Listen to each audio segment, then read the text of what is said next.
दुःखाय कल्पते. ऐका काय असतं ते मी एक सतत उदाहरण सांगत असतो. नसणारी गोष्ट असणाऱ्या गोष्टीचं सुख उपभोगू देत नाही.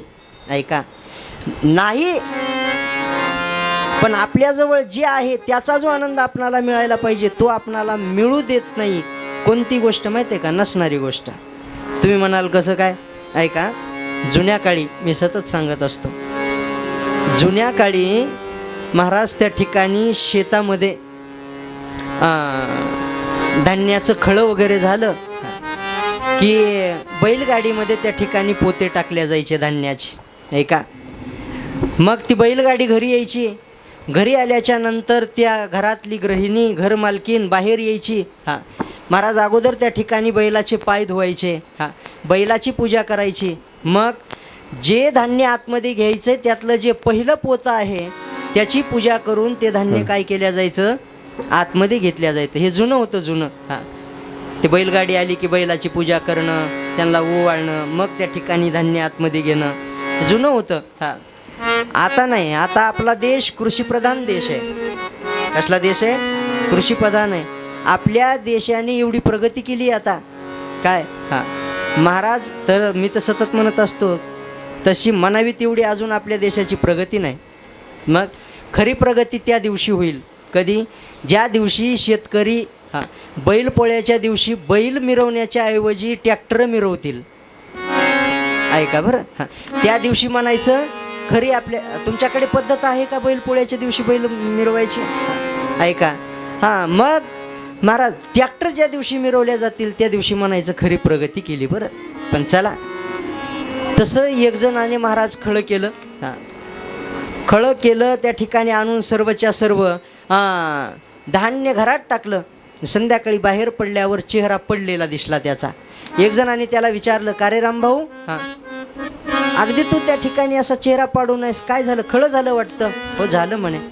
मग किती पोते त्या ठिकाणी ज्वारी झाली? म्हटलं ज्वारी, ज्वारी 170 पोते झाली म्हणे. किती झाली? 170 पोते. तो समोरचा म्हटला, बाबा अरे आपल्या गावात 110 पोतेच्या पुढे कुणी गेलं नाही, तुला 170 पोते धान्य झालं, ज्वारी झाली, तरी तुझा चेहरा पडलेला का? त्याने बोलायला सुरुवात केली, बरोबर आहे, माझ्या एवढी ज्वारी कोणाला झाली नाही, पण ज्वारी एवढी चांगली आली होती, त्या ज्वारीकडे बघून असं वाटत होतं कमीत कमी 200 पोते तरी होतील. किती होतील वाटत होतं? 200 पोते. पण झाले किती? 170. म्हणजे झालेत 170 आणि न झालेले किती आहेत? 30. बरोबर आहे ना? जर 30 झाले असते तर किती झाले असते? 200 झाले असते. पण 30 झाले नाहीत, मग झाले किती? 170. मग 170 पोते झालेत याचं सुख वाटायला पाहिजे का 30 पोते झाले नाहीत म्हणून दुःख वाटायला पाहिजे? किंवा थोडं पुढे जाऊन बोलू का? 170 पोत्याचं जे सुख वाटायला पाहिजे ते सुख महाराज मातीत गेलं. कशामुळे? न झालेल्या 30 पोत्यामुळे. म्हणजे असणाऱ्या गोष्टीचं सुख जीव उपभोगत नाही का? नसणारी गोष्ट माणसाला असणाऱ्या गोष्टीचा सुखाचा उपभोग घेऊ देत नाही. म्हणून करता चला, मग अशा पद्धतीने अगदी त्या ठिकाणी महाराज राजा दुःखी आहे. राजाच्या दुःखाचं कारण एकच आहे, काय? की मुलगा नाही, मुलगा नाही. मग काय करावं? एक वेळेस राजाने वशिष्ठ ऋषीला त्या ठिकाणी बोलायला सुरुवात केली. म्हणे, गुरुदेव, की मला त्या ठिकाणी मुलगा होईल, संतती होईल, हे राज्य पुढे त्या ठिकाणी व्यवस्थित चालेल यासाठी काहीतरी उपाय सांगा. आणि मग त्यावेळेस महाराज वशिष्ठ ऋषींनी राजा दशरथाला सांगितलं एक यज्ञ करायचा आहे. पूर्वी यज्ञामध्ये त्या ठिकाणी पशुबली दिल्या जायचे. काय करायचे? पशुबली दिल्या जायचे. आता ते विधान बदललं. आताही पशुचे बली दिल्या जातात, परंतु ते आता पिठाचे वगैरे त्या ठिकाणी पशुचा आकार बनवल्या जातो आणि त्याचा बली दिल्या जातो. मग तसं त्या ठिकाणी पशुबली द्यायचे, यज्ञ करायचा आहे. मग जा म्हणे काहीतरी शिकार करून घेऊन ये. आणि मग राजा तिथून त्या ठिकाणी शिकारीसाठी निघाला. राजा दशरथ शिकारीसाठी निघाल्याच्या नंतर महाराज दिवसभर फिरला राजा, पण त्या दिवशी राजाला काहीच सापडलं नाही. ऐका, मग शिकार केल्याशिवाय तर मोकळ्या हातानं परत जायचं नाही असा निश्चय केलेला राजा महाराज त्या ठिकाणी तिथेच थांबला. एका झाडावरती त्या ठिकाणी थांबला. शरयू नदीच्या तीरावरती संध्याकाळच्या वेळी एखादं स्वापत पाणी प्यायला येईल, त्याला आपण पकडू, त्याची शिकार करू असा विचार राजाच्या मनात आहे. कारण राजा शब्दवेधी बाण मारण्यामध्ये कुशल होता बघा. शब्दवेधी एखाद्या जागेवरनं जर आवाज आला तर जसं महाराणा प्रतापाबद्दल त्या ठिकाणी बोलतात, ऐका बरं की शेवटी त्यांनी महाराज डोळ्यावर पट्टी असताना, डोळे बांधलेले असताना त्यांनी त्या ठिकाणी फक्त शत्रू जिथून बोलला आवाज ऐकला आणि तिथे त्या ठिकाणी शस्त्र फेकलं आणि त्याला मारलं. ऐका बरं. चला, तसं राजा शब्दवेधी बाण मारण्यात कुशल होता. एखादं श्वापत पाणी प्यायला आलं की पाण्याचा आवाज होईल, आपण त्याला त्या ठिकाणी त्याची शिकार करू असा विचार करून रात्रीचं राजा झाडावर थांबला. आणि नेमकं त्याच वेळी त्याच दिवशी तिथून एक मातृपितृभक्त त्या ठिकाणी तिथून चाललेला होता बघा. आपल्या आई आणि वडिलांना काशीला घेऊन जायचं होतं त्याला. ऐका, काय नाव त्याचं? श्रावण. ऐका बरं. तो श्रावण आपल्या त्या ठिकाणी आई वडिलांना त्यांनी इच्छा व्यक्त केली होती. बाळा, थकलेले होते, आंधळे होते, आमची शेवटची इच्छा आहे काय की आम्हाला एकदा काशीला त्या ठिकाणी जाऊन यायचं आहे, काशी यात्रा करून यायची आहे, गंगेचं स्नान करायचं आहे, काशी विश्वनाथाचं दर्शन घ्यायचं आहे, कालभैरवनाथाचं दर्शन घ्यायचं आहे. आमच्या अंतःकरणातली इच्छा आहे बाबा. आणि आपल्या आईवडिलांनी त्या ठिकाणी इच्छा व्यक्त केली आहे, मग ती इच्छा पूर्ण करणं मुलगा म्हणून आपलं कर्तव्य आहे असा विचार करून या श्रावणाने आपल्या आईवडिलांना त्या ठिकाणी कावडीत बसवलं. ऐका बरं. ती कावड त्या ठिकाणी खांद्यावरती घेतली आणि श्रावण काशी यात्रेकरता त्या ठिकाणी निघालेला आहे. जात असताना नेमकं राजा जिथे बसलेला आहे तिथेच पलीकडच्या दिशेला श्रावणाचे आई वडील श्रावणाला बोलतात, बाळा संध्याकाळ झाली आहे, सारखं चालतोयस आमचं दोघांचं ओझं घेऊन, मग थोडं थांब म्हणे, थांब इथं, आपण इथे थांबू. महाराज कावड खाली टेकवली. बाळा तहान लागली म्हणे, थोडं आजूबाजूला कुठं पाणी असलं तर घेऊन ये. मग श्रावणाने ती झारी घेतली महाराज आणि श्रावण पाण्याच्या शोधात निघाला.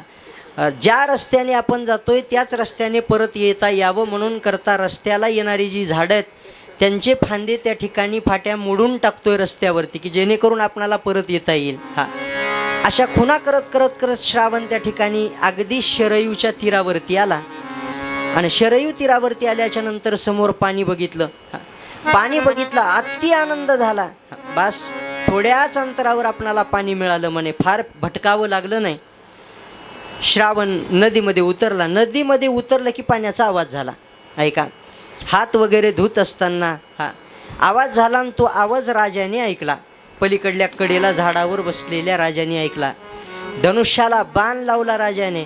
ऐका, श्रावणाचे हातपाय धुवून झालेले आहेत. तो आणलेला कमंडलू, ती झारी महाराज त्या ठिकाणी श्रावणाने पाण्यात अशी पालथी केली, पाणी घेतलं, त्याच्यात धुवून घेतली, आवाज व्हायला लागला. पुन्हा त्या ठिकाणी तो कमंडलू असा खाली बुडवला, आवाज झाला, बुडबुड बुडबुड बुडबुड. ते हवा असते ना आतमध्ये, ती हवा निघेपर्यंत त्या ठिकाणी तो आवाज झाला. जसा तो आवाज झाला तसं राजाने धनुष्याला लावलेला त्या ठिकाणी बाण असा सोडला बघा. आणि धनुष्याचा बाण जसा सुटला, खाली वाकलेला श्रावण पाणी भरण्यासाठी पाणी भरून झालेलं. ऐका, पाणी भरून झालेलं.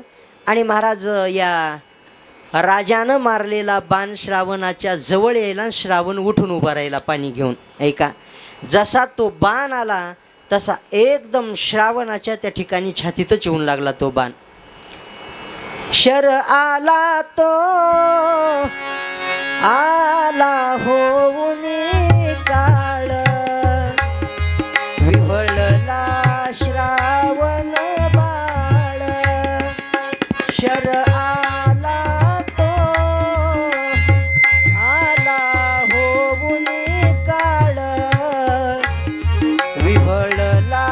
श्रावण बाळ, शरणाला तो धावून आला काळ, विव्हळला श्रावण बाळ, शरणाला तो धावून आला काळ, विव्हळला श्रावण बाळ. तो शर म्हणजे तो बाण काळ बनून आला आणि असा छातीमध्ये लागला श्रावणाच्या. जसा बाण लागला तसं श्रावणाने आई म्हणून करता एकच किंकाळी त्या ठिकाणी फोडली. हातातला कमंडलू त्या ठिकाणी खाली पडला, ऐका, आणि श्रावण महाराज खाली पडला. कमरेपासूनचं शरीर पाण्यामध्ये, हा, वरचा भाग त्या ठिकाणी बाहेर वाळूवरती आहे. आई हा आवाज ऐकला राजा दशरथाने. अंतःकरणामध्ये चर झालं महाराज की आपल्याकडून कुठल्या पशुला बाण लागला नाही, मग कुठल्या तरी मानवाला बाण लागला. एवढ्या रात्री इथे कोण आला असेल असा विचार त्या ठिकाणी राजा करतोय. लगबगीने राजा झाडावरनं खाली उतरला. ज्या दिशेवरून आवाज आलेला होता, ऐका, त्या दिशेला लगबगीने राजा त्या ठिकाणी आलेला आहे. मग महाराज राजा तिथे जवळ येऊन बघतोय तर कोणीतरी एक ब्राह्मण कुमार आहे. हा, राजाने त्याला उठून बसवलं, ऐका, हा, मानेला त्या ठिकाणी हात दिला, उठून बसवलं. हा, सर्व छातीला लागलेला तो बाण महाराज तिथून त्या ठिकाणी रक्त वाहतंय, रक्तस्राव होतोय. ते रक्त वाळूवर पडून ते पाण्यात मिसळतंय. ऐका, राजाने उठून बसवलं आणि विचारलं, बाळा कोण आहेस तू? त्यावेळेस राजाला श्रावण म्हणतो, महाराज, हा, मी म्हणे त्या ठिकाणी श्रावण आहे. माझ्या आईवडिलांची इच्छा होती की काशीला मी त्यांना घेऊन जावं. दोघेही आंधळे आहेत, थकलेले आहेत. हा, त्यांचा एकुलता एक मी मुलगा आहे. हा, मी त्यांना काशीला घेऊन जात होतो म्हणे, पण पाणी मिळेल या अपेक्षेने इथं आलो होतो या नदीवरती. पण मी कोणाचा काय गुन्हा केला होता म्हणून करता मला त्या ठिकाणी काय केलं, हा, मला त्या ठिकाणी महाराज कोणीतरी बाण मारला. हा, काय मी कोणाचा गुन्हा केला होता हे वाक्य ऐकलं. राजाने हात जोडले श्रावणाला, बाळा, हा, तुला बाण मारणारा दुसरा तिसरा कुणी नाही, तुला बाण मारणारा मीच आहे. माझ्याकडून तुला बाण लागला बाळा, क्षमा कर, माफ कर. हा, चूक झाली. हा, अनवधानानं त्या ठिकाणी तुला बाण लागला. त्यावेळेस श्रावण म्हणतो, महाराज कोण आहेत तुम्ही? नाव सांगितलं म्हणे, मी अयोध्येचा राजा दशरथ. हे नाव ऐकलं आणि श्रावण म्हणायला लागला, महाराज, हा, तुमच्याबद्दल ऐकलं होतं, फार अभिमान होता मला तुमच्याबद्दल. का? कारण ऐकलं होतं की या पृथ्वीवर असा एक राजा आहे, हा, की ज्या राजाची मदत स्वर्गातल्या देवांना पडते युद्धामध्ये. ऐका बरं, इंद्र महाराज त्या ठिकाणी राजा दशरथाला बोलवून घ्यायचे युद्धामध्ये, कधी जर मेळ लागना गेला तर मदतीला जायचे. कोण? महाराज राजे दशरथ. काय करताय तुम्ही पाठीमाग, काय करताय? चला,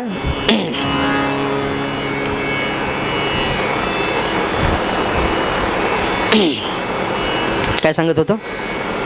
हा, श्रावण म्हणतो, महाराज तुमचा अभिमान होता, पण मला हे नव्हतं माहीत की तुम्ही त्या ठिकाणी निरपराधांना सुद्धा शिक्षा करता. मग काय गुन्हा केला होता मी? हा, का मला बाण मारला? राजाने हात जोडले, बाळा चुकून झालं म्हणे. हा, मला वाटलं एखादं श्वापद असेल म्हणून करता मी बाण मारला, तुला मारावं म्हणून मारला नाही. हा, त्यावेळेस श्रावण म्हणायला लागला, सरकार, हा, जा म्हणे, मी तुम्हाला क्षमा केली. हा, त्याबद्दल त्या ठिकाणी काही धुमत नाही, पण ऐका म्हणे, हा, माझी एक शेवटची इच्छा आहे, तेवढी पूर्ण करा. काय इच्छा आहे? मग बोलायला सुरुवात केली, माझे आईवडील आहेत, मी अशा खुना करून आलेलो आहे, तुम्ही त्या ठिकाणी त्यांना तहान लागली असं म्हटले होते, ते माझी एवढीच इच्छा आहे शेवटची, बस. बाकी तुमच्याबद्दल माझ्या मनात काही रोष नाही, फक्त माझ्या मायबापाला त्या ठिकाणी तुम्ही पाणी नेऊन द्या. आणि राजा ऐका, हां, राजे जोपर्यंत माझे मायबाप पाणी पिणार नाहीत ना, तोपर्यंत तुम्ही त्या ठिकाणी मुखातनं एक शब्द बोलू नका. कारण तुम्ही जर बोललात तर ते विचारतील की आमचा श्रावण कुठे आहे, तुम्ही कसे पाणी घेऊन आलात. मग तुम्हाला सांगावं लागेल, आणि जर त्यांना कळालं तर ते पाणी पिणार नाहीत. मग जोपर्यंत ते पाणी पिणार नाहीत तोपर्यंत त्यांना सांगू नका. आणि श्रावणाने महाराज राजाला आज्ञा केली, तुम्ही तेवढं काम करा. राजाने श्रावणाच्या छातीमध्ये घुसलेला तो बाण त्याला पकडलं, धरलं आणि असा ओढून बाहेर काढला. जसा बाण बाहेर काढला तसा परत एकदा आई म्हणून करता श्रावणाने त्या ठिकाणी किंकाळी मारली. आणि महाराज त्या ठिकाणी राजाने कमंडलूमध्ये जड अंतःकरणानं पाणी भरलं. तो कमंडलू घेतला आणि सांगितलेल्या खुणाप्रमाणे राजा श्रावणाच्या आईवडिलांच्या जवळ येऊन पोहोचला. हे का, श्रावणाच्या आईवडिलांच्या जवळ येऊन पोहोचलेला आहे. पायाचा, ते आंधळे होते पण बहिरे नव्हते बरं. ऐका, पायाचा आवाज ऐकल्याबरोबर त्यांनी बोलायला सुरुवात केली, बाळा बराच वेळ लागला रे तुला यायला. पाणी लांब होतं का? समोरनं एक नाही दोन नाही, कारण सांगितलेलं होतं बोलायचं नाही पाणी पेपर्यंत. मुलगा काहीच बोलत नाही. पुन्हा श्रावणाचे वडील म्हणायला लागले, श्रावणा कळतंय मला की आम्ही त्या ठिकाणी तुला फार त्रास देतोय. अगदी आम्ही आंधळे असताना त्या ठिकाणी तुझ्यासमोर इच्छा व्यक्त केली की आम्हाला काशीला जायचं आहे, आणि तू सुद्धा आम्हाला त्या ठिकाणी कावडीमध्ये बसून काशीला घेऊन चाललास. त्रास होतोय तुला, लक्षात येत आहे. पण ऐक बाळा, या जगामध्ये आई वडिलांची सेवा करायला मिळणं हे सुद्धा फार मोठं भाग्याचं लक्षण आहे. ते प्रत्येकाच्या नशिबात नसतं बरं.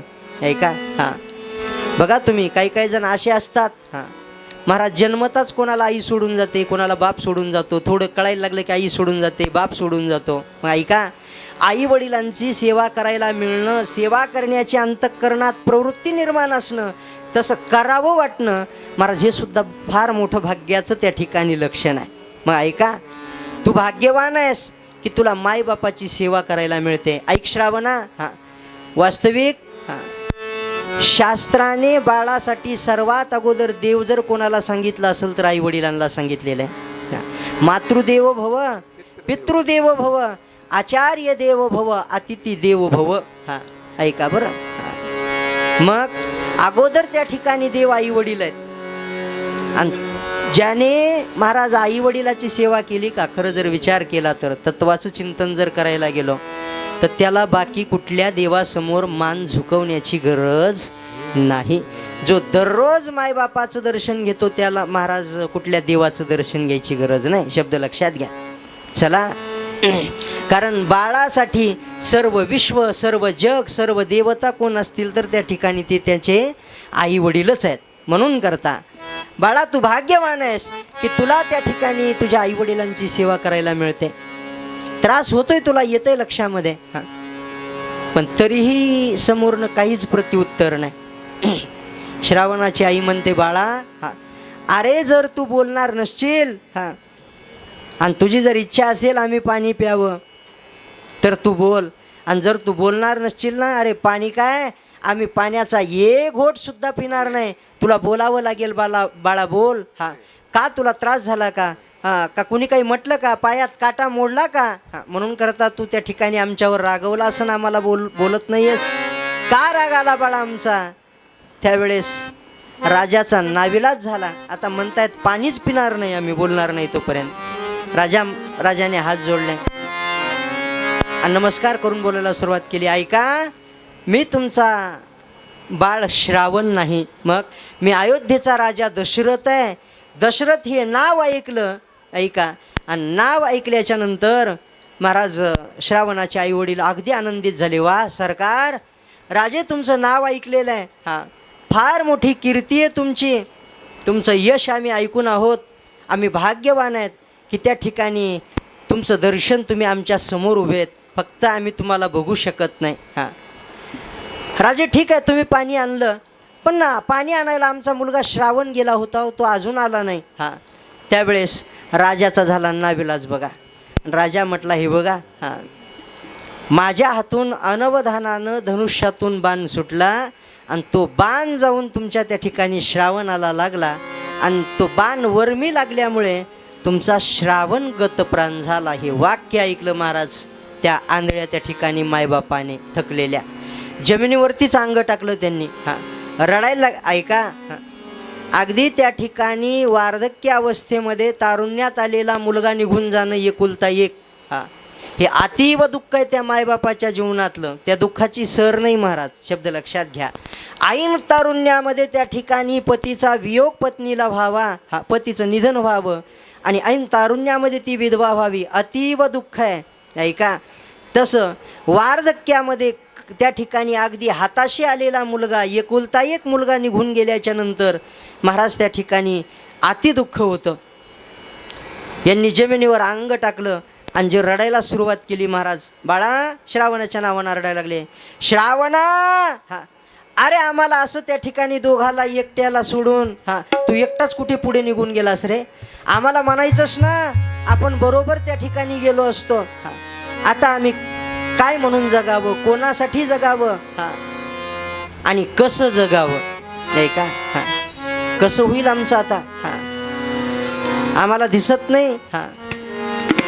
आमच्या म्हातारपणाचा त्या ठिकाणी एकुलता एक आधार तुला तर माहीत होतं ना बाबा, तरीही तुला आम्हाला सोडून कसं जावं वाटलं. ते श्रावणाचे आई वडील बोलतात. बरं, आमची काशी यात्रा अपूर्ण राहिली. त्यावेळेस राजाने बोलायला सुरुवात केली, काळजी करू नका, तुमची पूर्ण सर्वस्व जबाबदारी पुढचे मी घेतो म्हणे.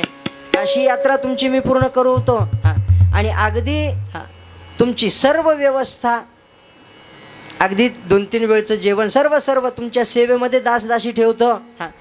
त्यावेळेस श्रावणाचे आईवडील म्हणतायत, राजा तू सर्व काही करशील, पण ऐक, अरे आमचा श्रावण एवढा गुणी मुलगा होता, एकदाच मुखातून शब्द बाहेर पडला आमच्या काशी यात्रा करायची आहे का, कशासाठी पुन्हा जाऊ, महिन्याने जाऊ, 15 दिवसानं जाऊ असं म्हटला नाही.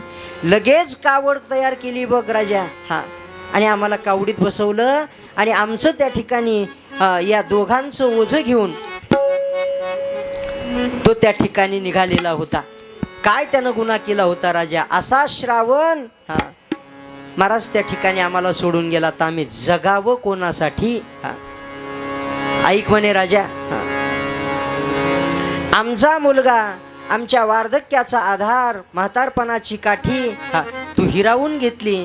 आम्ही तुला शाप देतो म्हणे राजा, की तू जेव्हा तुझा शेवटचा समय जवळ येईल, वेळ जवळ येईल, अंतकाळ जवळ येईल, त्यावेळेस तुला मुलं असतील, पण शेवटच्या वेळी तुझ्याजवळ एकजण सुद्धा नसेल. हा आमचा तुला शाप आहे म्हणे. त्या म्हाताऱ्यांनी महाराज दोघांनी त्या ठिकाणी राजाला शाप दिला आणि राजा त्या दोघांनी त्या ठिकाणी आपला देह ठेवला. वास्तविक हा शाप राजासाठी शाप नाही, मग आशीर्वाद ठरला. का? राजाला मुलगा नव्हता, मग शेवटच्या क्षणी तुझ्याजवळ कोणीच नसेल, मुलं असतील पण शेवटी कोणी नसेल, म्हणजे हा शाप नाही, आशीर्वादच आहे. राजाला त्या ठिकाणी अति दुःख झालं महाराज. या तिघांचा अंत्यविधी उरकला आणि राजा त्या ठिकाणी राजवाड्यात आला. घडलेली पूर्णच्या पूर्ण घटना महाराज त्या ठिकाणी श्री गुरु वशिष्ठजींना सांगितली. सांगितल्याच्या नंतर वशिष्ठजी दुःखी झाले, पण असो म्हणे. आणि मग यज्ञ करायचं ठरवलं. ऐका, यज्ञ करायचं ठरवलं. त्या यज्ञासाठी विभांडक नावाचे जे ऋषी आहेत त्यांचा त्या ठिकाणी मुलगा ऋष्यशृंग, त्याला त्या ठिकाणी बोलवलं आणि त्याला बोलवून त्याच्या हातून त्या ठिकाणी तो यज्ञ काय केला? पूर्ण केला. त्या यज्ञाच्या पूर्णतेनंतर यज्ञ नारायण त्या ठिकाणी प्रसन्न झाले. तो पुत्रकामेष्टी नावाचा यज्ञ आहे. त्या यज्ञाच्या समाप्तीनंतर, सांगतेनंतर यज्ञ नारायण प्रसन्न झाले आणि त्या ठिकाणी प्रसाद, पायसदान म्हणतात त्याला, म्हणजे प्रसाद. प्रसाद त्या ठिकाणी राजा दशरथाच्या हातावर ठेवला. राजा, हा प्रसाद तुझ्या 3ही राण्याला दे म्हणे, तुला त्या ठिकाणी संतती होईल. यज्ञ नारायणाने प्रसाद दिलेला. फक्त राजाची गल्लत अशी झाली बघा, राजाने अगोदर प्रसाद कौशल्येला दिला, नंतर महाराज सुमित्रेला दिला आणि सर्वात शेवटी कैकेयीला दिला. ऐका बरं, कैकेयी ही आवडती पत्नी आहे राजा दशरथाची, आणि प्रसाद तिला कधी मिळाला? शेवटी तुला जो राग आला महाराज, काही काही माणसाला लय राग येतो बरं छोट्या छोट्या गोष्टीचा, म्हणजे आपण रात्रीचा अनुभवलंय म्हणा, ते छोट्या छोट्या गोष्टीचा राग येतो महाराज. हां, काही नसतं त्याच्यामध्ये. हां, मिळालाय ना प्रसाद, हां, आपण त्या ठिकाणी आता आई होणार आहेत हा आनंद वाटण्याच्या ऐवजी महाराज मला शेवटी प्रसाद कसा दिला म्हणून करता तिनं तो प्रसाद त्या ठिकाणी असा साईडला ठेवला ना. मी जा म्हणे मी खाणारच नाही. ऐका, हट्टालाच भेटली ती. आणि नेमकं त्याच वेळी हां ते स्वर्गामधली एक अप्सरा होती बघा, तिला शाप मिळालेला होता. हां, तिचं नाव आहे सुवर्चसा. त्या अप्सरेचं नाव, ती सुवर्चसा नामे स्वर्गीची देवांगना आणि ब्रह्मशापे जाना घारी झाली. ती घार झालेली होती, घार. हां, आणि महाराज त्या ठिकाणी तिला उशाप होता. ती तिच्या मूळ स्वरूपात कधी जाईल, ती परत अप्सरा कधी होईल घार स्वरूप जाऊन, तर तिला उशाप होता. जेव्हा महाराज इथला प्रसाद, या कैकईला मिळालेला प्रसाद ती उचलेल आणि अंजनेरी पर्वतावरती अंजना माता भगवान शंकराची तपश्चर्या करतायत, त्या अंजनीच्या पदरामध्ये नेऊन इथला प्रसाद जेव्हा ती घार टाकील तेव्हा ती ब्रह्मशापातून मुक्त होईल. हा तिला होता उशाप. ऐका बरं, जसं कैकईनं हा प्रसाद साईडला ठेवला का तसं लगेच ती घार आली महाराज. हां, आणि घार आली, तिनं लगेच त्या ठिकाणी त्या प्रसादावरती झडप टाकली. हां, आणि तिथून त्या ठिकाणी तो प्रसाद उचलला आणि अंजनेरी पर्वतावरती अंजना माता भगवान शिवजीची साधना करतायत. हां, मग तो प्रसाद महाराज जाता जाता त्या ठिकाणी घार तिथून चाललेली असताना हां जे वाऱ्याने त्या ठिकाणी झटका दिला, ऐका, ते पवनपुत्र म्हणतात, ते यासाठी म्हणतात, ते वाऱ्याने जो झटका दिला, वास्तविक हे कोण आहेत, केशरी नंदन आहेत. अंजनी माता या केशरी नावाचा जो त्या ठिकाणी वानर आहे, त्या वानराच्या पत्नी त्या ठिकाणी अंजनी माता आहेत. मग पिता केशरी आहेत, पण वायुनंदन का म्हणतात, पवनसुत का म्हणतात, तर ती घार तिथून चाललेली असताना असा जो झटका बसला वाऱ्याचा आणि तो प्रसाद नेमका वाऱ्याने अंजनीच्या त्या ठिकाणी ओंजळीमध्ये आणून टाकला. ऐका, आणि चला इकडे त्या ठिकाणी पुन्हा या दोघींनी, महाराज कौशल्या आणि सुमित्रा या दोघींनी त्या ठिकाणी एक विचार करून पुन्हा आपल्यातला थोडा थोडा प्रसाद महाराज कैकईला दिला. हां, अशा पद्धतीने महाराज या तिघीजणीही त्या ठिकाणी यज्ञनारायणाने दिलेला तो प्रसाद, त्या प्रसादाच्या प्रभावाने, शक्तीने महाराज या तिघीही त्या ठिकाणी गर्भवती, गरोदर राहिल्या. बरं, हां, गर्भ राहिला.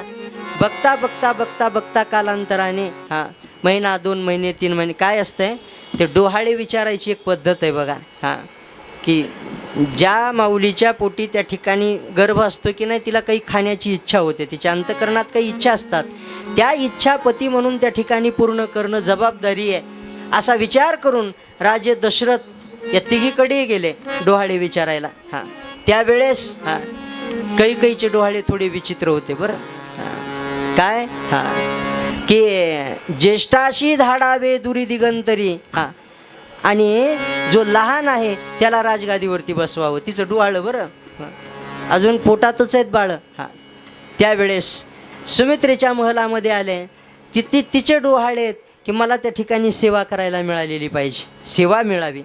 आणि जेव्हा कौशल्याच्या महलामध्ये आले, कौशल्याला डोहाळे विचारले काय खावं वाटतंय, तिने लगेच बोलायला सुरुवात केली, काय नाही म्हणे, मला खायचं बीचं काही नाही. मग धनुष्य घेऊन ये म्हणे, धनुष्य. राजाला बोलायला लागली बरं कौशल्या माता, धनुष्य घेऊन ये. हां, धनुष्य आणल्याबरोबर मी काय करते म्हणे, जातीन त्या रावणाला मारते आणि लंका विभीषणाला दान देऊन टाकते. राम अजून पोटात आहेत. बरं, हां, हे डोहाळे. हां, आणि रे धनुष्य मारीन रावणा आणि लंका विभीषणा देईन मी. शब्द लक्षात घ्या, डोहाळे आहेत. हां, राजाला वाटलं बहुतेक भूतानं झडपलं का काय. हां, धनुष्य आण म्हणते, कोण रावण आहे त्याला मारायचं म्हणते, विभीषणाला लंका द्यायची म्हणते. वशिष्ठजींना बोलावलं, हे काय प्रकार आहे म्हणे असला. वशिष्ठ ऋषी म्हटले, राजा काळजी करू नको. हां, तुझ्या घरी प्रत्यक्ष त्या ठिकाणी भगवान अवताराला येणार आहेत. मग राजाला थोडं समाधान वाटलं महाराज. आणि बघता बघता हां महाराज त्या ठिकाणी अगदी चैत्र महिना आहे. हां, या चैत्र महिन्यामध्ये भगवान परमात्मा आता त्या ठिकाणी काय करणार आहेत, अवतार घेणार आहेत, अवतार. तिथी नवमी तिथी आहे, मुहूर्त अभिजित नावाचा त्या ठिकाणी मुहूर्त आहे. वसंत नावाचा त्या ठिकाणी ऋतू आहे. शुद्ध पक्ष आहे. आणि अशा वेळी सर्व तिथ्या रामप्रभूच्या समोर अशा हात जोडून उभ्या आहेत. सर्व तिथ्या प्रतिपदा, द्वितीया, तृतीया, चतुर्थी, पंचमी, षष्ठी, सप्तमी, अष्टमी, नवमी, दशमी, एकादशी, सर्व तिथ्या देवाच्या समोर उभ्या आहेत, भगवान विष्णू समोर. आणि सर्व तिथ्यांना वाटायचं की देवाने माझा स्वीकार करावा, प्रत्येकीला वाटायचं माझा स्वीकार करावा.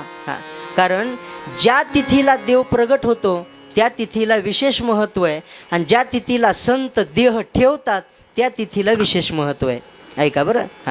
संतांची साजरी केल्या जाते काय, पुण्यतिथी. संतांची काय साजरी केल्या जाते, पुण्यतिथी. आणि देवाची जयंती, जन्मोत्सव, ज्या तिथीला देव आला ती तिथी विशेष, आणि ज्या तिथीला संतांनी देह ठेवला ती तिथी विशेष. मग देवासमोर सर्व तिथी असा हात जोडून उभ्या आहेत. मग प्रत्येकीने यावं देवासमोर आणि सांगावं, बोलावं. पहिली आली, तिने बोलायला नमस्कार केला देवाला, बोलायला सुरुवात केली, देवा माझा स्वीकार करा. कोण तू? म्हणे मी प्रतिपदा. मला साधीसुधी प्रतिपदा समजू नका, मग मला बली प्रतिपदा म्हणतात, बली प्रतिपदा. बली प्रतिपदा म्हटल्याच्या नंतर महाराज त्या ठिकाणी देवाने सांगितलं चला पुढे चला म्हणे. द्वितीय आली, तिने देवाला परिचय दिला, मग मला द्वितीया म्हणतात, यमद्वितीया म्हणतात. देव म्हटले चला पुढे. तृतीय आली, अक्षय तृतीया म्हणतात, चला म्हणे तुम्ही पुढे. चतुर्थी आली, मला संकष्टी चला पुढे चला. पंचमी आली, तिने बोलायला सुरुवात केलं, मला वसंत पंचमी म्हणतात. त्यावेळेस परमात्मा म्हटले बाई चल म्हणे तूही पुढं चल. षष्ठी आली, मला कपिला षष्ठी म्हणतात, चला पुढे. सप्तमी आली, मला शीतला सप्तमी, पुढे चला म्हणे. महाराज अष्टमी आली, अष्टमी आल्याच्या नंतर तिने सांगितलं मला त्या ठिकाणी अष्टमी म्हणतात. परमात्मा म्हटले पुढे चला. नवमी आली, दर्शन घेतलं, पुढे निघाली. देव म्हटले ओ थांबा.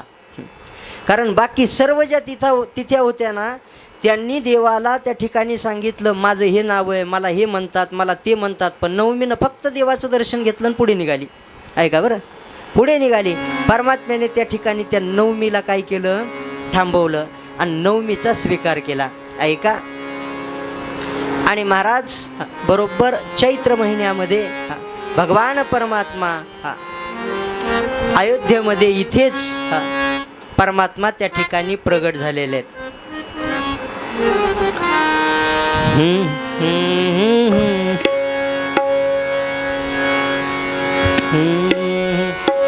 धन्य भाग्य दशरथ कौशल्या, धन्य भाग्य दशरथ कौशल्या, सुफल भये सब काम, अवध में प्रगट भये श्री राम, अवध में प्रगट भये श्री राम, अवध में प्रगट भये श्री राम, अवध में प्रगट गए श्री राम, अवध में प्रगट गए श्री राम, अवध में प्रगट गए श्री राम.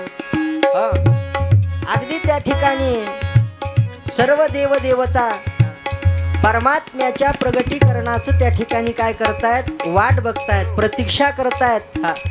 आणि नेमकं अशाच वेळी कारण रावणाने काय केलेलं होतं माहिती आहे का, सर्व देव बंदी त्या ठिकाणी केलेले होते, बंदिस्त केलेले होते. रावणाच्या बंदीशाळेमध्ये सामान्य देव नव्हते. ऐका, गणपती बाप्पा होते, गणपती बाप्पा, ब्रह्मदेव, एक खंडोबा. ऐका बरं, सर्व देव. महाराज सटवी होती, कशाला, सटवी कामाला. अगदी त्या ठिकाणी सर्व देव बंदीमध्ये आहेत. सर्वांना त्या ठिकाणी वाटतंय की परमात्म्याने लवकर त्या ठिकाणी प्रगट व्हावं, आम्हाला त्या ठिकाणी याच्या त्रासातून मुक्त करावं. आणि तो दिवस उजडला. महाराज धन्य भाग्य दशरथ कौशल्या, दशरथ कौशल्या सुफल भये सब काम अवध में प्रगट भये श्री राम अवध में प्रगट भये श्री राम अवध में प्रगट भये श्री राम अवध में प्रगट गए श्री राम ताली, अवध बाबा। में प्रगट गए श्री राम अवध में प्रगट गए श्री राम। मग ऋतू कोणता नेमकी तिथी कोणती याचा सर्व विचार केला ऋतू बसंत मधुमास शुक्ल पक्ष ऋतू बसंत मधुमास शुक्ल पक्ष ऋतू बसंत मधुमास शुक्ल पक्ष ऋतू बसंत मधुमास शुक्ल पक्ष नवमी तिथि अभिराम अवध में प्रगट भये श्री राम अवध में प्रगट भये श्री राम अवध में प्रगट भये श्री राम अवध में प्रगट गए श्री राम अवध में प्रगट गए श्री राम अवध में प्रगट गए श्री राम। आ गुरु वशिष्ठ को भाग्य उदित भय वशिष्ठ को भाग्य उदित भय गुरु वशिष्ठ को भाग्य उदित भय गुरु वशिष्ठ को भाग्य उदित भय परिपूर्ण भय काम अवध में प्रगट भये श्री राम अवध में प्रगट भये श्री राम अवध में प्रगट भये श्री राम अवध में प्रगट गए श्री राम अवध में प्रगट गए श्री राम अवध में प्रगट गए श्री राम। आ तीरथ सकल अयोध्याये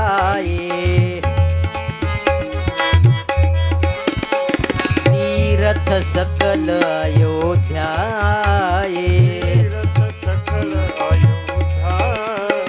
तीरथ सकल अयोध्याये तीरथ सकल अयोध्याये सुर नर मुनि ते ही ठाम अवध में प्रगट भये श्री राम अवध में प्रगट भये श्री राम अवध में प्रगट भये श्री राम अवध में प्रगट गए श्री राम अवध में प्रगट गए श्री राम अवध में प्रगट गए श्री राम। प्रमोदत आज अवध के वासी प्रमुदित आज अवध के वासी प्रमुदित आज अवध के वासी प्रमुदित आज अवध के वासी गायन चतस्वर तान अवध में प्रगट भये श्री राम अवध में प्रगट भये श्री राम अवध में प्रगट भये श्री राम अवध में प्रगट गए श्री राम अवध में प्रगट गए श्री राम अवध में प्रगट गए श्री राम। आ प्रमदागन शिशुरूप निहारत प्रमदागन शिशुरूप निहारत प्रमदागन शिशुरूप निहारत प्रमदागन शिशुरूप निहारत उतरत नजरत बाण अवध में प्रगट भये श्री राम अवध में प्रगट भये श्री राम अवध में प्रगट भये श्री राम अवध में प्रगट गए श्री राम अवध में प्रगट गए श्री अवध में प्रगट गए श्री राम। आ धन्य भाग्य दशरथ कौशल्या धन्य भाग्य दशरथ कौशल्या सुफल भये सब काम अवध में प्रगट भये श्री राम अवध में प्रगट भये श्री राम अवध में प्रगट भये श्री राम अवध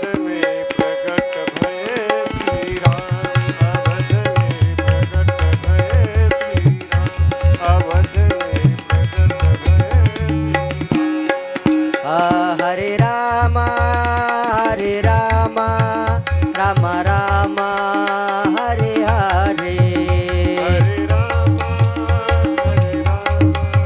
टाळी टाळी मायबाप एक साथ. हरे राम राम राम हरे हरे. हरे राम हरे राम राम राम हरे हरे. हरे कृष्ण कृष्ण कृष्ण हरे हरे. हरे राम राम राम हरे हरे. हरे कृष्ण कृष्ण कृष्ण हरे हरे. हरे राम राम राम हरे हरे. हरे कृष्ण कृष्ण कृष्ण हरे हरे. हरे राम राम राम हरे हरे. हरे कृष्ण कृष्ण कृष्ण हरे हरे. हरे राम राम राम हरे हरे. हरे राम राम राम हरे हरे. टाळी टाळी माय बाप एक साथ. हरे राम राम राम हरे हरे. हरे राम राम राम हरे हरे. फुलं मिळालीत सर्वांना. फुलं मिळाले का सर्वांना. तिकडं फुलं मिळाले का शेवटी. हां असं बस. गजर होईल. सर्वांनी त्या ठिकाणी पुष्पवृष्टी करायची आहे.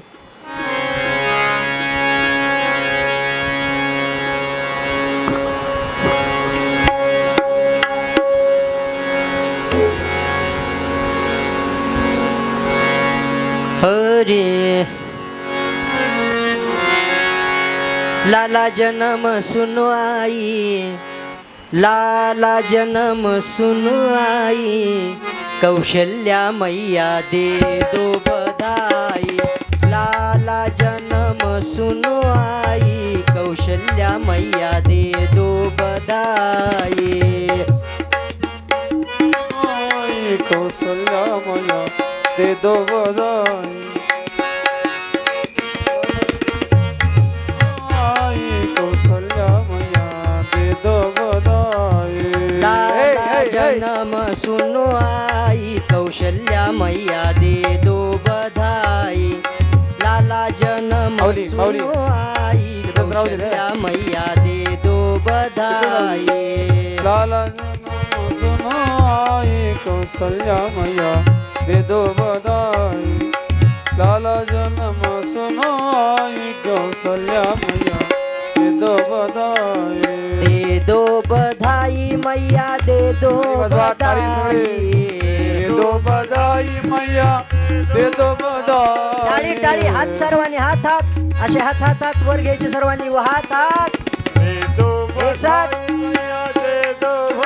वा वा वा धन्यवाद. दे दो बधाई मैया दे दो बधाई.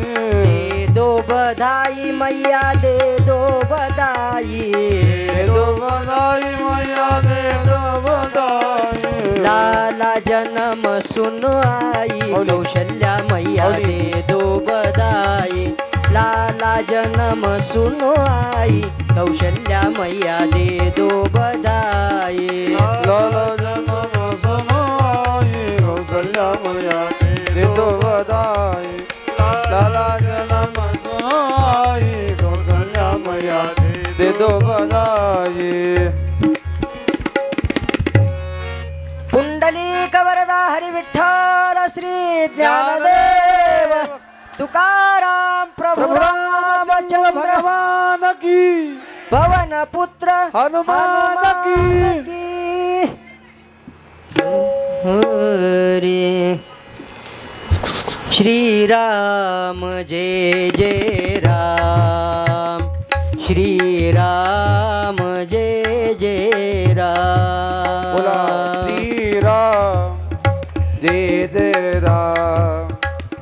श्री राम जय जय राम. श्री राम जय जय राम. श्री राम जय जय राम. श्री राम जय जय राम.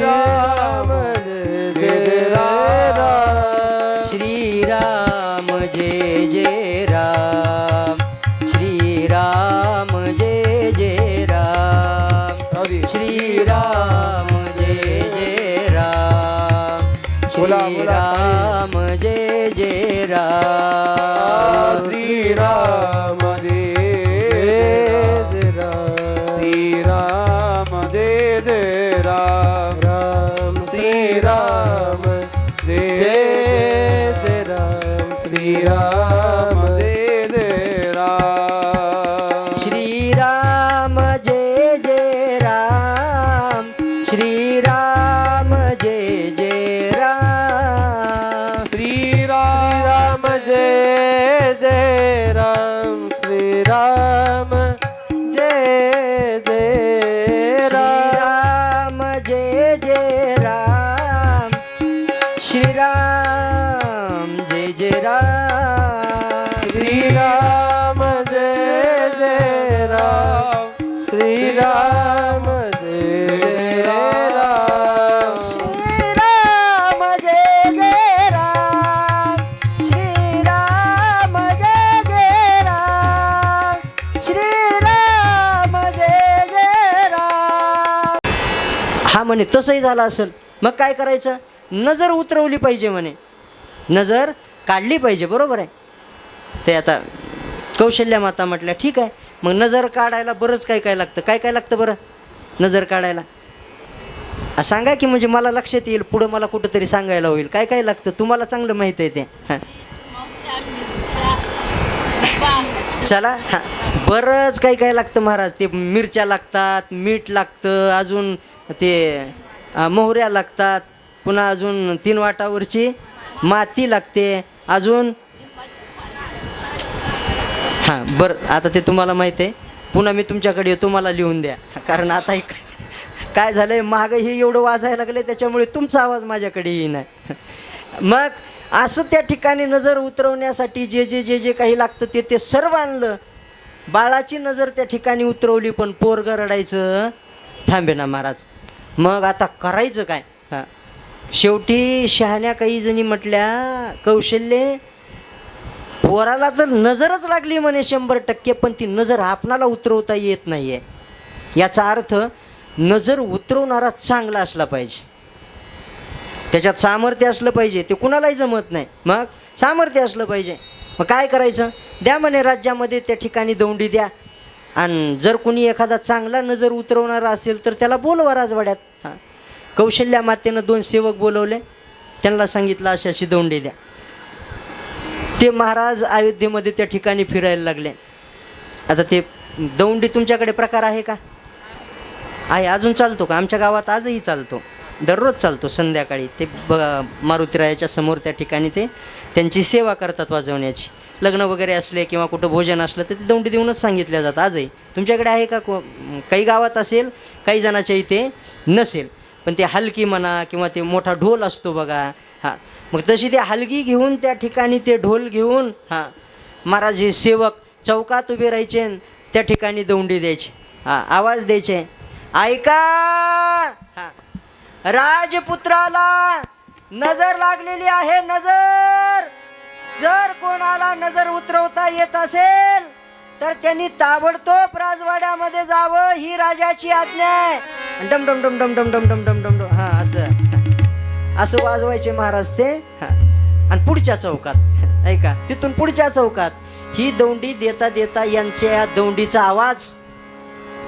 भगवान शंकराच्या काकभूषुंडी ऋषीच्या कानावर पडला ज्यांना लाईनमधनं बाजूला काढलं होतं का काकभूषुंडी ऋषी म्हणायला लागले प्रभू काय म्हणतायत ते भगवान शंकर म्हटले काय म्हणतात काय उठ म्हणे चल आपली आत जायची व्यवस्था झाली आणि मग भगवान शंकर काकभूषुंडी ऋषी महाराज त्या ठिकाणी राजवाड्यात त्या दौंडीवाल्याकडे आले काय म्हणताय काय नाही म्हणे राजपुत्राला नजर लागली आहे नजर उतरवायची आहे पण कोणी मिळत नाही नजर उतरवून तुम्हाला नजर उतरवता येते का भगवान शंकर म्हटले हो उतरवता येते मग चला म्हणे आमच्या बरोबर आणि त्या दौंडीवाल्यानं घेतलं ना भगवान शंकराला काकभूषुंडी ऋषीला आणि वाजत गाजत महाराज आता हां आता लाईन नाही, बारी नाही, काय नाही, काय नाही, काय नाही, वाजत गाजत सरका बाजूला सरका. हां का दौंडीवाले आलेत. हां बाजूला सरका. फार फार मोठे त्या ठिकाणी नजर उतरवणारे आलेले. दौंडीवाले दौंडी देत देत देत देत निघालेत महाराज. चला बाजूला सरका. नजर उतरवणारे आलेत. असं करीत करीत त्या द्वारापर्यंत आले. कोणत्या? ज्या दारात यांना बाजूला काढलं होतं द्वारपालानं, चला तुम्हाला आज जाऊ देणार नाही. हां भगवान शंकर तिथपर्यंत आले. ते दौंडीवाल्याने त्या द्वारपालाला त्या ठिकाणी असं पाठीमागं सारलं. सरक म्हणे पाठीमागं. नजर उतरवणारे आलेत. हो पाठीमागं. हां त्याला पाठीमागं सारलं. आतमध्ये गेला तो दौंडीवाला. मग हे पाठीमागनं भगवान शंकर काकभुशुंडी ऋषी. हां भगवान शंकर त्याच्याजवळ आले. ज्यानं बाजूला काढलं होतं त्याच्याजवळ आले आणि त्याला कोपराने असं त्या ठिकाणी हाणलं. आता कसं वाटतंय म्हणे. आता काढ म्हणे तू मला लाईनमधनं बाजूला. हां मगाशी मला आत जाऊ दे. आता साप घेऊन जातो म्हणे साप. हां मगा म्हणत होता ना बाहेर ठेवा असं करा, आता अडव म्हणे तू. हां त्यानं हात जोडले त्या द्वारपालाने. परमात्मा आतमध्ये गेले. आतमध्ये गेल्याच्या नंतर कौशल्या माता समोरनं आल्या महाराज. कौशल्या मातेला बघितल्याबरोबर भगवान शंकराने मनोमन अगोदर कौशल्या मातेला नमस्कार केला. नाही का बरं का? हां ज्यांना आईचा त्या ठिकाणी दर्जा दिलाय भगवान प्रभू रामचंद्रानं, त्या काय सामान्य असतील का महाराज? ज्यांना देव आई म्हणतो ते काय सामान्य असतील? म्हणून करता भगवान शंकराने महाराज अगोदर कौशल्या मातेला नमस्कार केला. कौशल्या माता जवळ आल्या. हां त्या दौंडीवाल्याला विचारलं कोण आहेत हे? म्हणे नजर उतरवणारे. हां कुठून आलेत? हिमालयातले साधू आहेत म्हणतायत बुवा. कौशल्या माता त्यांच्याजवळ आली. त्यांना बोलायला सुरुवात केली. का हो महाराज कुठून आलात? हिमालयातून. काय केलं हिमालयात? पुष्कळ वर्ष साधना केली आहे, तपश्चर्या केलेली आहे. नजर उतरवता येते तुम्हाला? हां हो म्हणे नजर उतरवता येते. कोणाची उतरवली का आतापर्यंत? भगवान शंकर म्हणायला लागले बऱ्याच जणांची उतरवली नजर. बरं हां आणि मी ज्याची एकदा नजर उतरवतो का पुन्हा त्याला कोणाचीच नजर लागत नाही. आहे का? हां मग ठीक आहे. काय काय लागतं साहित्य सांगा नजर उतरवायला. त्यावेळेस भगवान शंकर म्हटले नजर उतरवायला काही लागत नाही म्हणे. अहो असं कसं? काहीतरी लागल की. हां मीठ लागल, मिरची लागल, मोहरी लागल, काहीतरी लागल. भगवान शंकर म्हटले ते मला जमत नाही म्हणे तसलं. मला काहीच सर्वसामान्य नजर उतरवणाऱ्याला ते लागत असेल. मग तुम्हाला काय लागतं? काही नाही. नजर कोणाला लागली तेवढं सांगा. म्हणे बाळाला लागली. मग ज्याला नजर लागली का त्याला फक्त उचलून माझ्या समोर आणा म्हणे. हां आणि माझ्या मांडीवर ठेवा. एका मिनिटात त्याची नजर मी उतरवतो. काहीच साधन लागत नाही, त्या ठिकाणी साहित्य लागत नाही. महाराज कौशल्या मातेनं पाळण्यातून बाळाला त्या ठिकाणी उचललं. ऐका आणि भगवान शिवजीच्या त्या ठिकाणी शिवजी अशी खाली बसलेले. हां ऐका उजव्या बाजूला त्या ठिकाणी काकभुशुंडी ऋषी बसलेले. कौशल्या माता समोरून आल्या तसं परमात्म्याचं त्या ठिकाणी डोकं भगवान शिवजीच्या डाव्या मांडीवरती दिलं. म्हणजे पाय कुठं झाले? उजव्या मांडीवर. ऐका बरं. हां म्हणजे जिथे काकभुशुंडी ऋषी बसलेले आहेत तिथे पाय झालेले आहेत. हां भगवान परमात्मा जसं देवाच्या मांडीवर त्या ठिकाणी शिवजीच्या मांडीवरती परमात्मा आले. हां तसं त्या काकभुशुंडी ऋषीची मिठी काय देवा हळूच खुणवायची असं मांडीला. देवा माझ्या मांडीवर द्या ना 2 मिनिट. 2 मिनिट. भगवान शंकर म्हटले अहो महाराज पाय तुमच्याकडे आहेत, पाय धरा की. कशाला त्याला मांडीवर घ्यायचा प्रयत्न? पाय आहेत की तुमच्याकडे, पाय पकडा पाय. हां आणि महाराज जसं देव भगवान शिवजीच्या मांडीवर आला का काही बाया होत्या तिथं जमलेल्या. त्या म्हणत होत्या बघू बरं हा नजर उतरवणारा कशी नजर उतरवतो, काय काय करतो, कोणते मंत्र म्हणतो, कोणतं साहित्य वापरतो, बघितलं पाहिजे ना, पुन्हा आपणाला उपयोगाला येईल. हां ते बघायला होत्या. त्यांनी बघितलं पोरग रडत होतं महाराज मांडीवर देईपर्यंत. बरं पण जसं पोरग भगवान शिवजीच्या मांडीवर आलं का हां तसं महाराज पोरग रडायचं थांबलं आणि भगवान शंकरच रडायला लागले. ऐका बरं. हां म्हणजे त्या बघणाऱ्या बाया म्हणायला लागल्या वा हां काय नजर उतरवणार आहे. बास नजर उतरवणारा असावा तर असा असावा. कसा? हां अहो ज्याला नजर लागली होती का ते रडत होतं आणि नजर त्या ठिकाणी उतरवणारं हसत होतं. पण बघा आता ज्याला नजर लागलेली होती ते हसायला लागलंय आणि नजर उतरवणारं रडायला लागलंय. काय चमत्कार आहे म्हणे, नजर उतरवणारा असावा तर असा असावा, नाही का बरं. ते राम प्रभू जसं भगवान शिवजीच्या मांडीवर आले तसं ते हसायला लागले, पण राम हसायला लागल्याबरोबर भगवान शिवजी रडायला लागले. वेश बदललेला आहे बरं, संन्याशाच्या वेशात. पार्वती मातेला भगवान शंकर म्हणतात, पार्वती हां इथं रामप्रभू त्या ठिकाणी हसत होते आणि मी रडत होतो, त्याचं कारण वेगळं आहे, तिथल्या कोणाच्या लक्षात आलं नाही. काय कारण आहे? मग कारण सांगितलं हां की म्हणे आमचा अवतार बघून आतापर्यंत रडणारे जे राम होते का ते हसले का? कारण त्यांनी विचार केला, असला वेश घेऊन हां कैलासावरनं माझ्या दर्शनासाठी आले, हां बारीला उभं राहिले 7-8 तास, बारीतनं बाहेर काढल्याच्या नंतर खोटं बोलून का होत नाही, पण आतमध्ये आले त्या ठिकाणी माझ्यापर्यंत पोहोचलेच, असा विचार करून रामप्रभू हसायला लागले म्हणे. बरं मग मालक तुम्ही का रडलात? पार्वतीनं विचारलं. त्यावेळेस भगवान शिवजी म्हणतात, पार्वती आम्हाला आतमध्ये येता यावं म्हणून करता माझ्या देवाला 2-3 तास रडावं लागलं, हा विचार माझ्या मनात आला म्हणून करता मी रडलो म्हणे. ऐका बरं हा भाव. चला अशी अनेक मंडळी रामप्रभूला त्या ठिकाणी बघण्यासाठी अयोध्येमध्ये यायला लागले. हळूहळू परमात्मा आता घरातल्या घरात त्या ठिकाणी चालायला लागलेत. बरं मग चालता चालता चालता जसं कृष्ण परमात्म्याच्या बाललीला विस्ताराने सांगितल्या जातात तसं त्या ठिकाणी रामप्रभूच्या बाललीला एवढ्या विस्ताराच्या नाहीच आहेत. बघा 1-2 त्या ठिकाणी लीला सांगितल्या जातात. पुष्कळ मोठं बालपणीचं चरित्र नाही, फक्त एक आहे काय की यांचा नियम होता काय, प्रातकाल उठिके रघुनाथा मातु पिता गुरु नावही माथा, प्रातकाल उठिके रघुनाथा मातु पिता गुरु नावही माथा, राम सिया राम जय जय राम, राम सिया राम जय जय राम, राम सिया राम जय जय राम, राम सिया राम जय जय राम. राम प्रभूचं चरित्र अनुकरणीय आहे असं म्हणतात. त्याचं कारण सकाळी सकाळी उठल्याबरोबर रामप्रभूचा नियम होता काय, प्रातकाल उठिके रघुनाथा मातु पिता गुरु नावही माथा.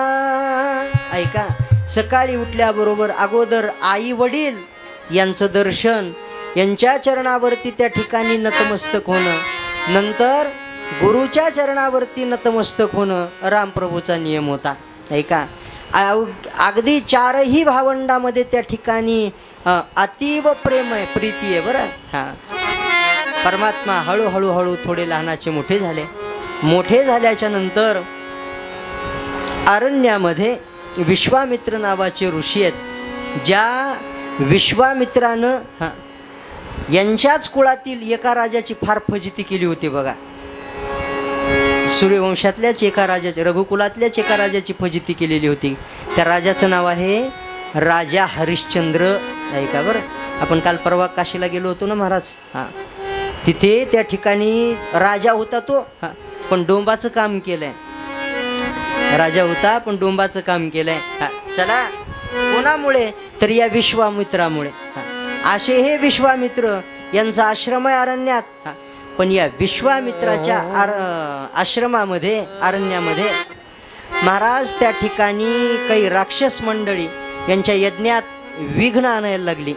मग काय करावं, त्यांच्या कानावर बातमी आली की देवाने अवतार घेतलाय. कुठं?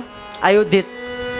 मग यज्ञाचं संरक्षण करणं देवाचं काम आहे म्हणून करता ते विश्वामित्र एके दिवशी अयोध्येमध्ये आले.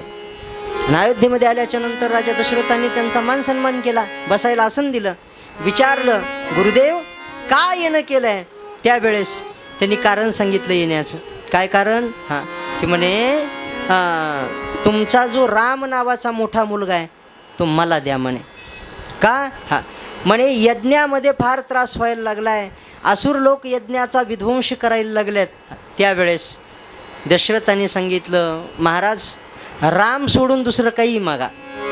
त्यावेळेस विश्वामित्र म्हणतायत, राजा मला नाही म्हणतोयस, लक्षात ठेव मी कोण आहे माहीत आहे ना तुला, विश्वामित्र आहे. हा, मग वशिष्ठजीच्या सांगण्यावरून राजा दशरथाने फक्त राम नाही तर लक्ष्मण दोघालाही दिलं महाराज विश्वामित्राच्या बरोबर.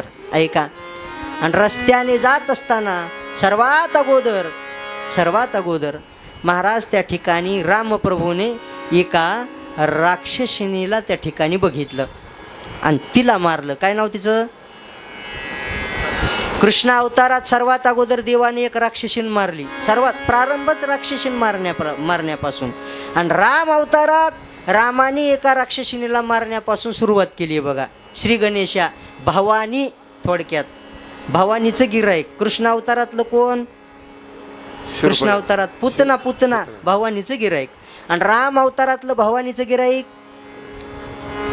त्राटिका. ऐका, त्राटिका. हा, ती त्राटिका महाराज त्या ठिकाणी रामप्रभूच्या समोर आली, विश्वामित्रानं दाखवली, म्हणे ही आहे म्हणे, हां फार त्रास देते.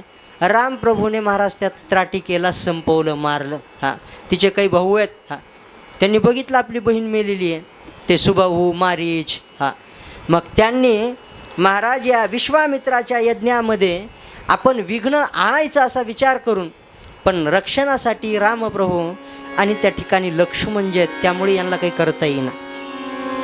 पुष्कळ प्रयत्न केले, शेवटी युद्ध सुरू झालं. त्या युद्धामध्ये रामप्रभूने एकच बाण मारला. ऐका बरं, त्या बाणाने महाराज त्या ठिकाणी इतर जी राक्षस आहेत सुबाहू वगैरे, हां ती त्या ठिकाणी मेली, पण एक जण होता त्याला फक्त बाणाचा वारा लागला होता. बा सू करून असा बाण त्याच्या जवळून गेला, त्याचा वारा लागला. त्या वाऱ्याने तो जो जाऊन पडला समुद्राच्या पलीकडे, त्याचं नाव आहे मारीच. हाच मारीच पुढे सोन्याचा हरण होऊन आला होता बघा. मग रामाच्या बाणाचा फक्त वारा लागला होता, समुद्राच्या पलीकडे जाऊन पडला त्या वाऱ्याने, आणि तिकडं जाऊन जसा पडला तसं त्यानं तिकडं राम राम राम राम सीताराम सीताराम राम राम राम राम हो हो असं त्या ठिकाणी यानं भजन सुरू केलं आश्रमामध्ये. हां, कारण हां अरे बाणाचा वारा लागलाय तर एवढ्या लांब आपण येऊन पडलो होतो, बाण लागल्यावर काय होईल आहे का. चला, मग यज्ञाचं त्या ठिकाणी रक्षण झालं. हां, आणि कालांतराने महाराज विश्वामित्राला रामायणामध्ये 3 नगर आहेत बघा. एक नगर असं आहे, सर्व सज्जनाचं गाव आहे पण त्या गावात एक दुर्जन आहे. दुसरं नगर असं आहे, सर्व दुर्जनाचं गाव आहे पण त्या गावात एक सज्जन आहे. सर्व सज्जनाचं गाव आहे पण एक दुर्जन आहे गावात. सर्व दुर्जनाचं गाव आहे पण एक सज्जन गावात आहे. आणि तिसरं एक नगर आहे, औषधाला शोधून सुद्धा त्या गावात दुर्जन नाही. असे 3 गाव आहेत बघा रामायणामध्ये. त्यातलं पहिलं त्या ठिकाणी नगर ते म्हणजे अयोध्या. हां, सर्व सज्जनाचं नगर आहे अयोध्या, पण या अयोध्येत एक दुर्जन आहे. कोण? सीता मातेच्या चारित्र्यावरती त्या ठिकाणी आक्षेप घेणारा तो धोबी, तो परीट. हां, सर्वजण चांगले आहेत, सर्व सज्जन आहेत पण एक वाईट आहे. हां, दुसरं एक नगर आहे, सर्व वाईट आहेत पण एक चांगला आहे त्या नगरात. कोणतं नगर? लंका. लंका. हां, सर्व वाईट आहेत पण तिथं एक चांगला आहे. कोण? बिभीषण. आणि तिसरं एक नगर आहे की त्या नगरात औषधाला सुद्धा वाईट नाही. हां, ते नगर म्हणजे मिथिला. हां, कुठलं नगर आहे? मिथिला. हां, जनकाचं नगर. त्या मिथिलेवरून महाराज या गौतम ऋषीला महाराज सीता स्वयंवराचं आमंत्रण आलेलं आहे आशीर्वाद देण्यासाठी.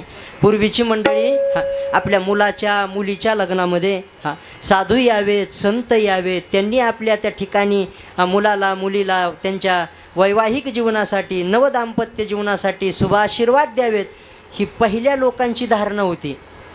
काय की लग्नामध्ये महाराज त्यांना शुभ आशीर्वाद देण्याचं सामर्थ्य ज्यांच्यात आहे, ज्यांचे आशीर्वाद शुभ ठरू शकतात, अशीच मंडळी आशीर्वाद देण्यासाठी असली पाहिजेत की नाही हो? माझं बोलणं लक्षात घ्या थोडंसं. मग आशीर्वाद देण्याचं सामर्थ्य कोणात आहे? संतात आहे, साधूत आहे, ऋषीत आहे. अशी मंडळी असली पाहिजेत त्या नवदाम्पत्याच्या प्रथम त्या ठिकाणी नवदाम्पत्य जीवनाला सुरुवात करताना आशीर्वाद द्यायला. पण आता कोण असतो? महाराजांना खरं त्या ठिकाणी आमंत्रण दिल्या जातं, साधूंना आमंत्रण दिल्या जातं लग्नाचं, ऋषीला आमंत्रण दिल्या जातं का भ्रष्टाचार करणाऱ्याला दिल्या जातं? मला काही म्हणायचं नाही त्याच्याबद्दल, तुमचे तुम्ही समजून घ्या. ऐका बरं. हां चला मग तसं हे आमंत्रण राजा जनकाने सर्वांना आमंत्रण दिलेलं आहे, सर्वांना आमंत्रण दिलेलं आहे. अगदी महाराज प्रत्येक ऋषीला आमंत्रण आहे, त्यातले त्यात विश्वामित्राला आवर्जून आमंत्रण आहे. आणि त्या आमंत्रणाकडे बघून आपणाला जायचं आहे म्हणे, यांनी आज्ञा केली रामाला लक्ष्मण, आपणाला जायचं आहे कुठं? मिथिलेला जायचं आहे, मिथिलेला. हां मग चला. मग तिथं काय आहे मिथिलेमध्ये? इथला यज्ञ संपला म्हणे, आता इथला यज्ञ पूर्ण झाला, आता तिथं एक यज्ञ आहे. तिथं यज्ञ? हो. कोणता यज्ञ? त्या यज्ञाचं नाव आहे धनुर्याग. कुठला यज्ञ आहे? धनुर्याग. हां मग त्या धनुर्यागासाठी त्या ठिकाणी आपणाला जायचं आहे म्हणे. ठीक आहे, काही अडचण नाही. आणि निघाले रामप्रभू, हां लक्ष्मणजी, विश्वामित्रजी. आता आपणाला एकाच दिवसात, उद्याच्या एकाच दिवसामध्ये सर्वच्या सर्व त्या ठिकाणी काय करायचं आहे? कथाभाग उरकून घ्यायचा आहे. दादा कधी आला? कसं काय, बरं आहे का वातावरण?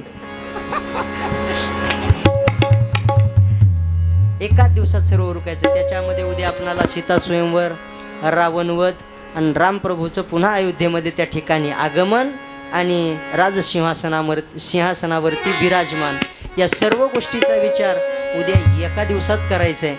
म्हणून आज थोडे लाईट नसल्यामुळे आपणाला उशीर झाला आहे सर्वच गोष्टीला. बरं, उद्या बरोबर ठीक वेळेवर 2 वाजता पारायण किती झाले होतंय उद्या? हां हॅलो चला. बरोबर 2 वाजता, फार फार 2 ते 2:15 या वेळेमध्ये आपण त्या ठिकाणी बसलं तर कदाचित 5 पर्यंत उरकेल. जर 2:30 वाजले, 3 वाजले तर मग उद्या 6 वाजेपर्यंत कथा करू. जर 3:30 वाजले तर 6:30 पर्यंत करू. हां जोपर्यंत उरकत नाही तोपर्यंत. म्हणून लवकर उरकावं असं वाटत असेल तर बरोबर 2ला कथा कशी सुरू होईल याची दक्षता सर्वांनी घ्यायची. 2 मिनिट हाताने भजन करायचं आहे आणि मुखाने भजनामध्ये सहभागी व्हायचं आहे. हाताने टाळी वाजवायची, मुखाने भजनामध्ये सहभागी व्हायचं आहे. आरतीची तयारी करून ठेवा.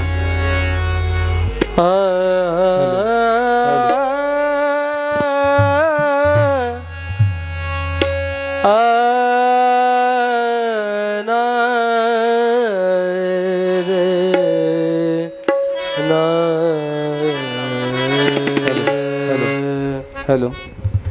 श्री राम जय राम, जय जय राम.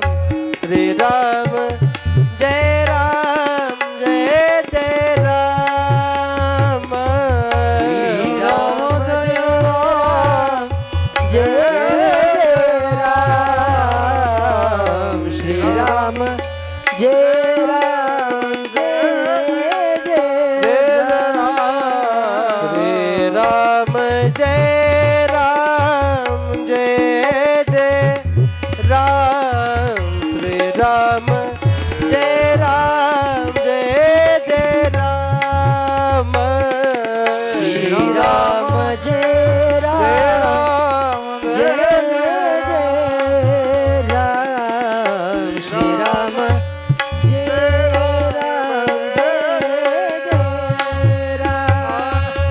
श्री राम जय राम, जय जय राम.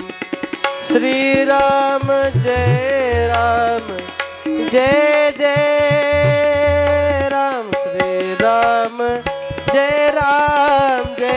जय राम. श्री राम जय राम, जय जय राम. श्री राम जय राम, जय जय राम. श्री राम जय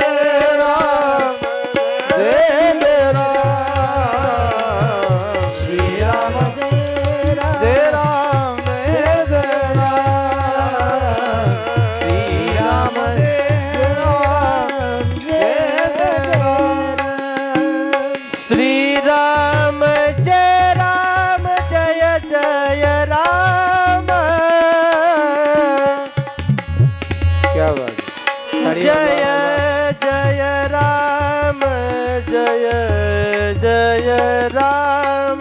टाळी टाळी भजन करा बोला. जय जय राम जय जय राम जय जय जय राम जय जय राम.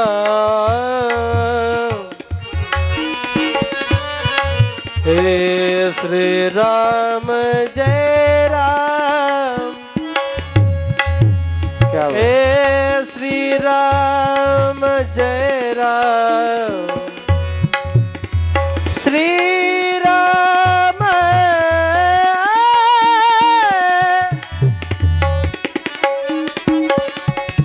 हे श्री राम.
श्री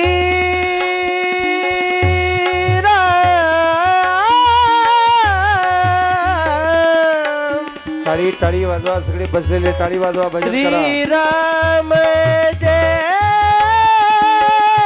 जय राम. क्या बात. जय जय राम. श्री राम जय राम जय जय राम.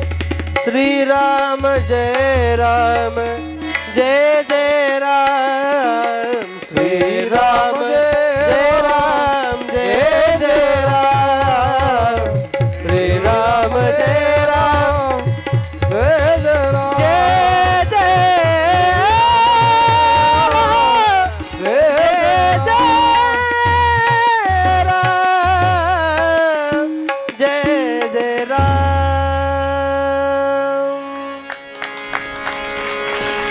धन्यवाद. चला आरतीसाठी सर्वांनी उठून उभं राहायचं.